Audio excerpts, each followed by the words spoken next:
This is an article from JedMcKenna.com. A link to the original article is in the description to this video. It is read using text-to-speech software. To See or Not to See by Jed McKenna. We have comraded long together, and it has been pleasant. Pleasant for both. But I must go now, and we shall not see each other any more. In this life, but in another, we shall meet in another, surely. Then, all tranquilly and soberly, he made the strange answer, "There is no other." Mark Twain. Have you seen, see? Goober asks. See? I have a hard time understanding Goober sometimes, so I just sort of shake my head to encourage him to continue. Goober is my small engine repair guy, and one of the few people I talk to anymore.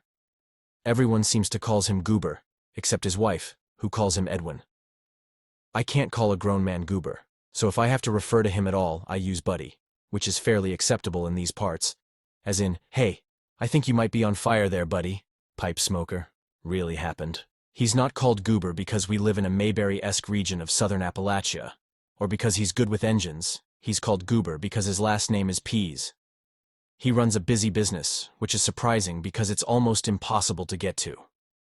The road to where I live is full of signs warning four-wheel drive only and not state-maintained and use of chains advised. But to get to Goober's place, I have to go halfway down my road and then turn back up on a much worse road for almost 2 miles. So much for location. Location. Some of the roads on the mountain started out as narrow-gauge logging rail lines 100 years ago. When the trees ran out, the tracks were removed, and the rail beds were used for summer day trippers in Model A Fords coming up to enjoy the views and cool temperatures. The converted roads were only wide enough for one lane, so everyone had to go up before a certain time and come down after a certain time. You can still find remnants of food stands and scenic overlooks, but the roads are now uneven bedrock that is even challenging for four-wheel drives with raised suspensions. See? I ask. TV show, he says. New thing. Watch it with the wife. Okay, I say. It's post-apocalyptic. He glances at me to see if I understand and returns to degumming my chainsaw carburetor. Couple 100 years back something went wrong and most folks died. The ones that survived lost their sight, so now they can't see no more. Guess not, I say. Interesting premise. Loss of vision would not just be a major bummer, it would mark a species-wide turning point. Thus rendered a literal kingdom of the blind, mankind would veer off into a whole new storyline. The major themes would remain the same, but it would be like playing soccer with a bowling ball. Same rules, but a very different game. They can still do a lot of things, you know. Form into communities, fight battles, get around pretty good. They can record words on string using knots. They have a lot of the stuff they find from, our world, so the way they use it is pretty interesting.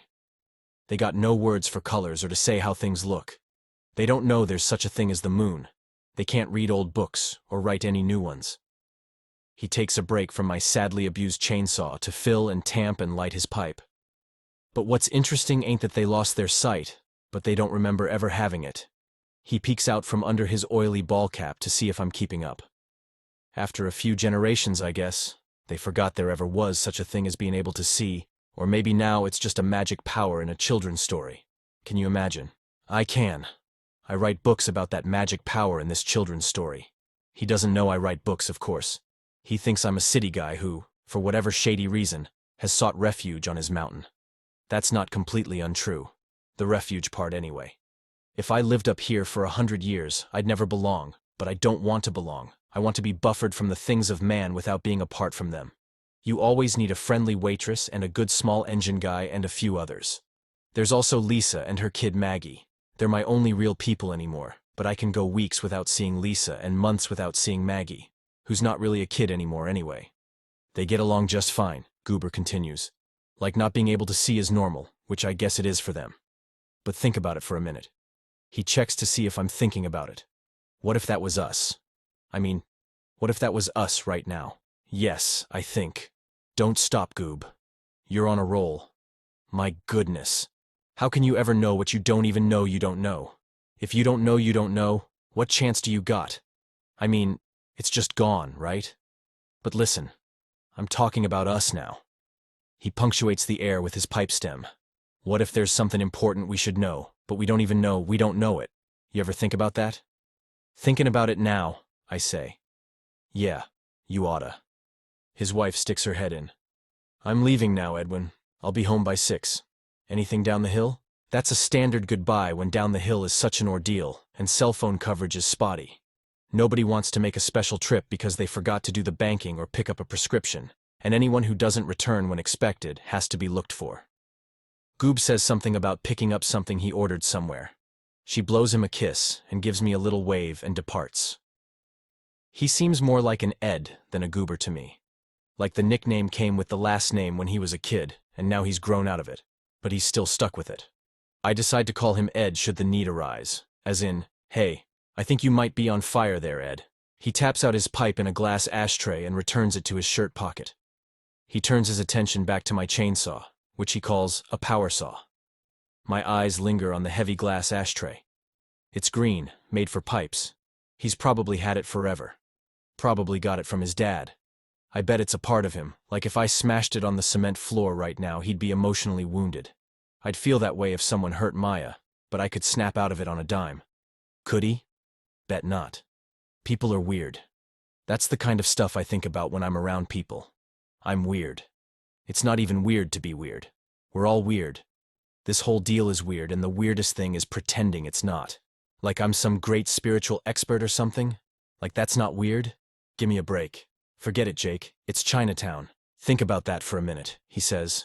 What if we're like them folks right now? Why should we think we ain't? We wouldn't even know. That's the point. We're just going along like everything's fine, and maybe everything ain't fine. Maybe we got some sense or ability or something we don't even know about. Like the folks on that TV show, how would we even know? Can you even imagine such a thing? I'm amused to think he's unknowingly speaking with the world's leading authority on such a thing. The alignment is too pronounced and suggests a big playful puppy at work behind the scenes. The universe is funny that way. Am I summoning or animating this goober character, or is it just a coincidence? Ultimately, I guess, it all coincides. It's like 1984, I contribute, forgetting to keep my stupid mouth shut but too amused by the setup not to play along. They keep downsizing the language so, eventually, people won't know they're enslaved because freedom will no longer exist even as an idea. No, it's not like that, he says, a little slower so I can follow. It's like they don't even know they're blind because they forgot there was such a thing as sight. Nothing at all to do with freedom. Okay, I say. He gives me a sideways look. It ain't about the TV show, see? It's about us. We could be like them right now. We could be missing out on some big thing and not even know it. I just think that's a pretty interesting thing to think about. Yeah, I say. Me too.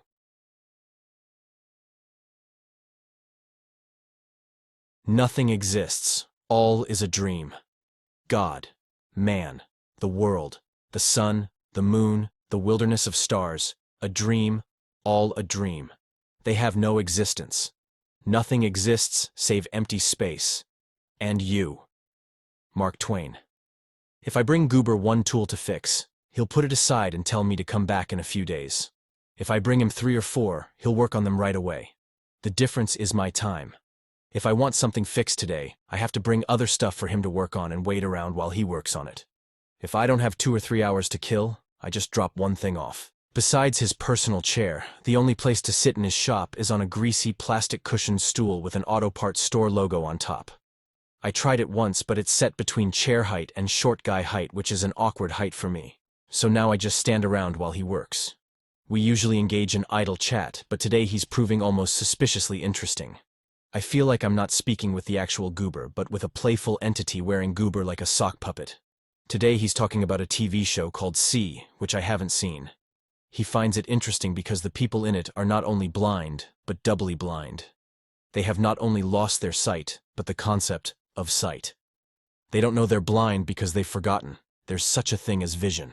As I stand and pace and snoop, he works on my stuff, pausing occasionally to fiddle with his pipe, answer a phone call, or deal with someone else dropping off a problem item. Problem items often come in on truck beds and trailers and need to be offloaded and discussed. Including obligatory breeze shooting, every interruption takes 10 or 15 minutes, during which I go outside and play with his black lab. A friendly boy with a racist-sounding name who loves to fetch sticks. I don't bring Maya here because she doesn't identify with dogs, and because the one time I did bring her, she found something disgusting to roll in, and it took an hour of stinky hose and brushwork to get her sorted out. Everyone around here seems to have grown up together. They know each other in a way I've never known anyone. They nod to me and I nod back, or we wave when we pass on the road. But I'm not one of them, and they know it. What that means is that I don't get engaged in conversation. No one visits me, no one is neighborly and welcoming, no one invites me to their church or to stop by for a beer. No one is overtly hostile, but I'm clearly an outsider. Everyone seems to like and respect Lisa, an attorney for the state who sits on the good side of the table. She's my friend, kind of former landlord, and only close neighbor, so my connection to her seems to get me a pass. But mostly, I get the cold shoulder. Just one of many reasons why this is my perfect place. When it's just us again, Goober picks up where he left off. What would that even look like? He asks. Like maybe we got wings we don't know about, or maybe we can snap our fingers and make something happen. I don't even know what it might be, but it might be something, you suppose. I suppose, I say. I have to be careful not to imitate the local speech, or I'll sound even dumber than normal. I guess you never know. Maybe that's the deal. You just never know. I nod, but he's not looking, so I grunt in the affirmative. But what happens if all of a sudden, one of them can see? I think that's where they're going with it. With the show, I mean. I think someone's either going to get their sight back, or maybe there's going to be a baby born who can see. We only seen the first episode, but I bet that's where it's going. Me too. The kingdom of the blind is just setting the stage. It's the one-eyed king that will drive the story. Probably two one-eyed kings in opposition, setting the stage for a great battle. Though only a shadow of the one true conflict. The hatred of false self versus the fear of no self. That's the only battle that matters. Anything else is couples badminton. I make a note to watch the show, but, as of now, I haven't. I wonder what that would be like, I say to encourage him. To be the only one who can see. Yeah, well, that's the thing, I guess. Could be kind of a messiah, and we've seen how that works out. Could be kind of a blessing and a curse if you think about it. He checks to see if I'm thinking about it. I am. Another pleasantly alienating feature of my life here is that Lisa's house and my cabin are the highest homes on the mountain. The road goes no further, and there are signs below that say dead end and no outlet. So almost no one ever comes up. Even courier services don't come up, which is annoying. That remoteness, combined with being outsiders and a bit well-to-do for the area, might give us an air of social superiority, which could be a problem. But Lisa has formed friendships with Goober's wife and a few others that make her okay, and that makes me okay by association. Comfortable alienation is a Goldilocks deal. Too much and not enough are both bad, but just right is just right. Asia, Mexico, South America, and Europe have been too much. Wealthy neighborhoods and gated communities have been not enough. So far, 10 years in, this place is just right. I'm starting to wonder about Goober. I wonder if I'm selling him short somehow. I've known him since I've been up here. But we're still at the same polite, impersonal level we were on day one, which suits me fine. I've heard him in many conversations with many people, and I've never heard him say anything like he's saying now. This isn't just an anomaly. This is an entire dimension I haven't seen before. That can happen with me. I don't pay much attention to people, so they can sometimes sneak up on me. You think messiahs know what they're in for and go ahead anyway? I ask. But what I'm really asking is who I'm really talking to. He looks up from his work to answer me directly. Yep, that's what I think. That's why they're messiahs. You're saying Jesus was a one-eyed man in a kingdom of the blind, I say. I don't know how many eyes he had, replies Goober. I'm saying, what if it's a real thing? What if there's a whole nother thing going on we don't even know about? Yeah, I muse. What if? I, your poor servant, have revealed you to yourself and set you free. Dream other dreams and better. Mark Twain. In order to get same-day service from Goober, I have to bring multiple items in need of his attention. The only real problem I had this time was a gummed-up chainsaw carburetor. But he would have kept it for a week if I hadn't brought in other items, which include a string trimmer that works fine and 2 chainsaw chains in need of resharpening, even though I do a better job by hand than he does with a grinder. Goober is with another customer at the moment, so I'm out playing with his energetic black lab who shares a name with a restaurant chain that failed due to its name. I just call him Sammy. After some energetic playtime, I sprawl out on the sun-warmed grass and try to recapture the feelings of childhood. But Sammy's not having it. A stick thrower that doesn't throw sticks is broken, so he's trying to fix me. He tries pouncing, licking, nudging, tugging, nipping, and shrill barking, but makes the evolutionary leap to tool usage when he drops the stick on my face. Soon, he'll be doing crossword puzzles. I throw the stick into a pile of brush, but that will only buy me an extra few seconds. I keep hoping he'll get tired and lay down, but that could be years away. When the other customer drives away, Sammy and I head back into the shop. There's an old leather chair in a corner with a standing glass ashtray on one side, and a small table on the other with a pipe rack, some catalogs, a county newspaper, and a travel coffee mug. Ashtray, table, pipe rack and chair seem to be from the 50s. The mug is modern. Sammy dives into the chair and falls into an instant coma. Goober comes in, taps his pipe on his pant leg, and, once burnt, twice shy, checks it closely before putting it back in his shirt pocket. He pauses for about 10 seconds before resuming work on my chainsaw and our conversation. What would it even be, though? He asks. He's talking about a mysterious power humans might possess but not know they possess, or even know exists, like eyesight, lost and long forgotten, for the people in a TV show he and his wife watch. That's where I can't figure it. We got eyes, right? So it's not that. The missing faculty, he explains, must also conceal the fact of its own existence, like being blind would prevent us from learning about our sighted forebears. He looks to me for a nod, so I nod. This is more than a casual conversation for him. He seems vexed, as if he's determined that there must be some lost or undiscovered human faculty, and it's fallen upon him to find it for the rest of us. Not your typical small engine guy conversation, in my experience. It can't be just anything, he says. It has to be something that holds us back. Keeps us from some deeper understanding, see? Like how? I ask. Well, it's no good if it's just an improvement of something we already got. It can't be better hearing or better sight, because we already know about them. It's got to be something we don't know about. That's why it's hard to figure. Goober, real name Edwin, seems years older than me. His wife, too. They seem like my grandparents' generation. I feel like a teenager around them. I'm actually older in human years, but they were older at 18 than I'll be at 80. Our developmental trajectories have taken us in opposite directions. Maturity is generally reckoned a process of settling into fixed personhood, but my development goes the other way. While others become more solid and focused, I become more fluid and diffused.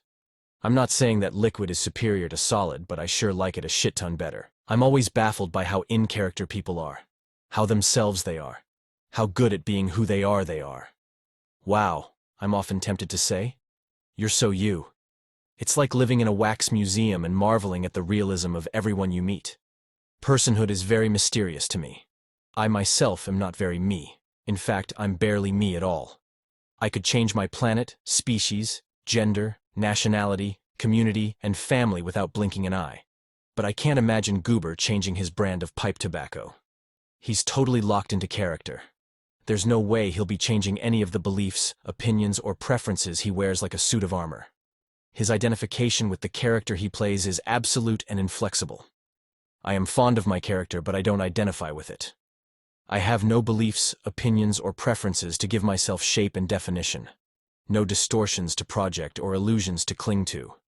Nothing but a thin emotional tether to keep me from floating away. I could comfortably swap characters with someone else, insert my awareness into any person, any time, any place. Is such a thing possible? Perception is the only reality, so why not? Everything is either awareness or appearance. What rules apply to awareness? What can't appear? What can't be dreamt? We take it for granted, so we don't appreciate the fact that our living reality is so fantastically, insanely, mind-bogglingly wondrous and dreamlike, that simply adding a new dimension would hardly make a noticeable impact. If we could have some unknown and unsuspected power, the ability to transfer your consciousness into a different vessel for a while would get my vote, but why limit it to people?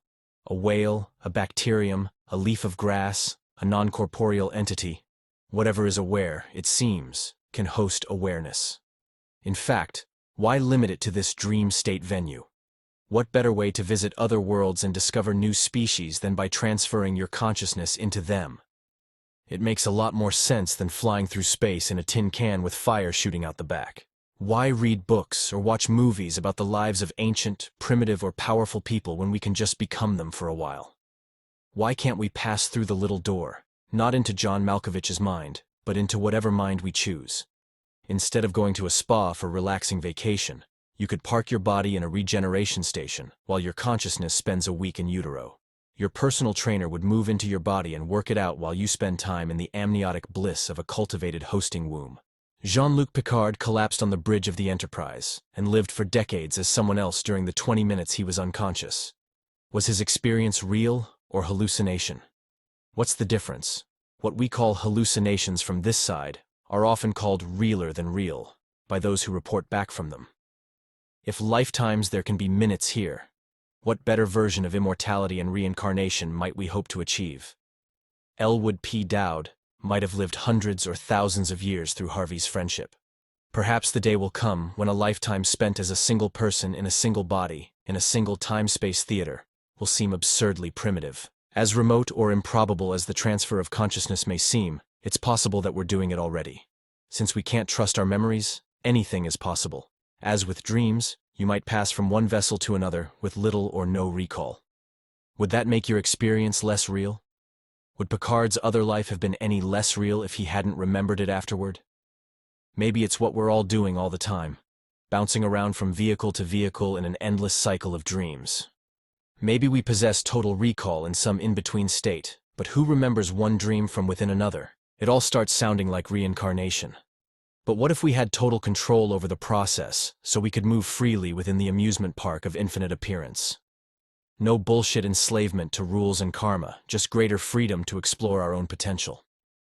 What sense does it make to inhabit a fixed point in an infinite dream state? Why should we be stuck in a single perspective? What a waste for dreamers in an infinite dream space to be confined to so small an orbit. Consciousness is not limited by time, space, energy, and matter. So to what actual restrictions are we truly subject? Maybe we're only confined because we think we're confined. Perhaps the only rules are those enforced by our own self-limiting beliefs. Our shackles might be of our own forging, as seems to always be the case. This is all just playful speculation, of course. But one thing I've found about the outer boundaries of this dream state playground is that I haven't found any. As far as you go, it keeps going. Wherever you go, you're always in the exact center of your universe. Sure, body hopping would eventually get boring like anything else, but it would open up a whole new area of the amusement park for us to play in. And really, it's just a variation on a theme of adventures in consciousness, so why not? Before you dismiss all this as the ingenious musings of a fantastically gifted author, there are 3 facts you should consider. 1. Though you may think you're a sane, rational person with a pretty good handle on things, the truth is that you have no idea who, what, or where you are. 2. Although you might feel you can trust your memory, you can't. And 3. The only thing you can be sure of is that you are consciousness, and it would be ludicrous to think that infinite consciousness is as finite as we believe ourselves to be. So, my answer to Goober's question is free-range consciousness, but I don't tell him that. It's not the answer he's looking for.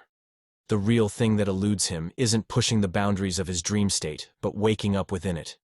He's as blind as the people in his TV show, not because his eyes don't work, but because they're tightly shut. He doesn't see because he thinks he does. Lucidity and clear seeing don't exist for him even as concepts, but I don't tell him that either. It would make no more sense to explain such things to Goober in his shop than to Elvis in a wax museum. I tell you because somehow you asked, but Goober hasn't. Edwin Goober Pease is the full expression of a unique pattern. Whatever else he might create or do or become in life, he himself will always be his own crowning achievement. In one sense, he's just one of billions. But in another sense, he's sui generis, a class of his own, the only example of his kind. If everyone is special, then, of course, no one is special. And yet, by golly, everyone is special. There will never be another Edwin. He is perfect and perfectly himself, as are we all. Maybe it's some emotional thing, I suggest. Maybe it's not a sense or an ability, but an emotion, or an emotional range, or dimension. I ain't thought of that, he says, as if I'd just earned a good mark in his book. What did you say you did again? Forex day trader, I recite. Global currency arbitrage. High-frequency trading. Millions of algorithm-based microtransactions per second with a focus on dollar-based trading pairs. Emerging markets, capital liquidity, political turmoil. It's actually pretty interesting. Yeah, okay. He cuts me off impatiently, which is the desired result. I don't know anything about Forex, or if it involves emerging markets or split-second microtransactions. It's just a bunch of jibber-jabber to make people sorry they asked. Enlightened spiritual master, I could tell him. Hope of nations, theme for poets. Oh yeah, he would say. I don't think I ever met one of them before. We got a preacher over the next hill, does a thing with snakes. You do anything with snakes? Not so much, I'd reply. More of a dog person, really. Yeah, dogs are good, he would say. He would finish my carburetor free of charge out of deference, and I would tip him $20 out of nobility. Instead, it's $6 for the sharpening, nothing for the trimmer, and 10 for the carb. I hand him a 20, and he slowly counts 4 singles into my hand. As I'm leaving with my stuff, Sammy leaps up to follow his stick thrower. What if we could transfer Sammy's consciousness into my body, I wonder. Let him throw his own sticks. And I realize that the whole thing is starting to sound like an overdone movie plot. Forget it, Jed. It's the dream state.